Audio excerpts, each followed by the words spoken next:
চেহারা সারাদিন লুকাইয়া থাকে, রাত্র হলে মরুভূমির পথ দিয়ে দৌড়ে আর কান্দে আর ডাকে মদিনার পাখিরা রে আয় মদিনার খবর, একটা খবর নিয়ে যা, কুফা নগরীর অবস্থা ভালো না, আমাদের বাবা মুসলিম বিন আকিলকে কুরবানি করে দিয়েছে, আমরা দুই ভাইকে খুঁজতেছে, রাস্তা পাই না, কোথায় যাব, হুসাইন যেন কুফায় না আসে, খবর নিয়ে যা।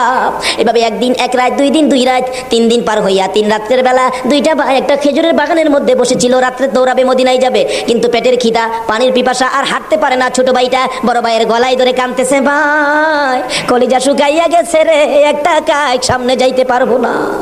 দুইজন গলাগুলি করে খেজুরের বাগানের মাঝখানে ঘুমিয়ে গেছে। এই খেজুরের বাগানের মালিকের নাম ছিল হারেস। হারেস নিজে উত্তর বাড়ি লইয়া ঘুরতেছে।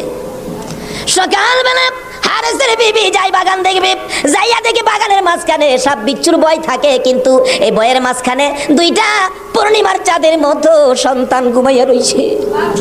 আস্তে আস্তে কাছে যাইয়া ছোট্ট ভাইটার মাথায় হাত